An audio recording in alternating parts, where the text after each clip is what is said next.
நீங்கள் பார்த்துக் கொண்டிருப்பது QK நியூஸ் டிவியின் தமிழ் ஒளிபரப்பு.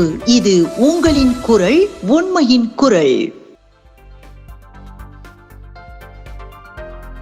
சென்னையில் நடந்த விசிகாவின் விருதுகள் வழங்கும் விழாவில் முன்னாள் துணைவேந்தர் KS சலம், நடிகர் சத்யராஜ் உள்ளிட்ட 7 பேருக்கு விசிகா தலைவர் திருமாவளவன் விருதுகளை வழங்கினார்.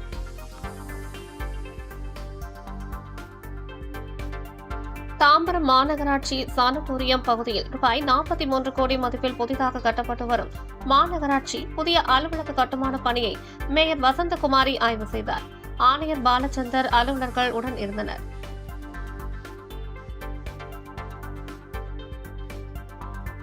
நாமக்கல் மாவட்ட மத்திய கூட்டுறவு வங்கி லட்சினையை லோகோ மாவட்ட கலெக்டர் உமா வெளியிட்டு அமைச்சர் மதிவேந்தனிடம் வழங்கினார்.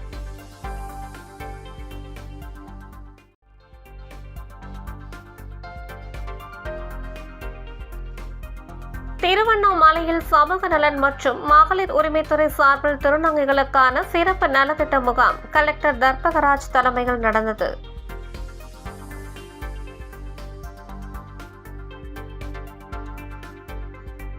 அமாவாசையான நேற்று திருச்செந்தூர் கடல் திடீரென உள்வாங்கியது. இதனால் பாசி படிந்த பாறைகள் வெளியே தெரிந்தன.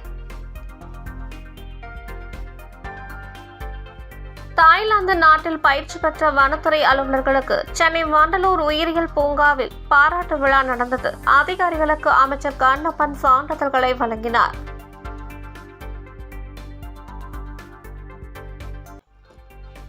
திண்டுக்கல் மாவட்ட கலெக்டர் அலுவலக ஊரக வளர்ச்சி முகமை கூட்ட அரங்கில் பச்சிளம் குழந்தைகளின் உடல்நலனை காக்கவும், தவறான பாலூட்டும் முறைகளால் ஏற்படும் பச்சிளம் குழந்தைகள் மரணங்களை தவிர்க்கவும் கர்ப்பிணி பெண்கள் மற்றும் பாலூட்டும் தாய்மார்களுக்கான பயிற்சி முகாம் கலெக்டர் சரவணன் தலைமையில் நடந்தது. அமைச்சர்கள் பெரியசாமி, கீதா ஜீவன் துவக்கி வைத்தனர்.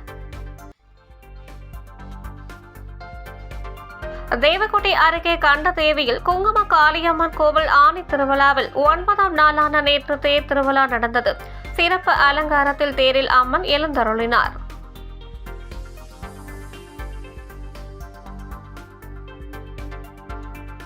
மத்திய நுகர்வோர் பாதுகாப்பு, உணவு மற்றும் பொது விநியோகத்துறை அமைச்சர் பிரகலாத் ஜோஷியை தமிழ்நாடு உணவு மற்றும் உணவுப் பொருட்கள் வழங்கும் துறை அமைச்சர் சக்கரபாணி டெல்லியில் சந்தித்தார்.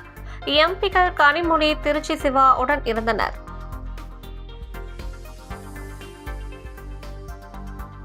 தூத்துக்குடி மாவட்டம் திருவைகுண்டத்தில் திமுக அரசின் சாதனை விளக்க பொதுக்கூட்டம் நடந்தது.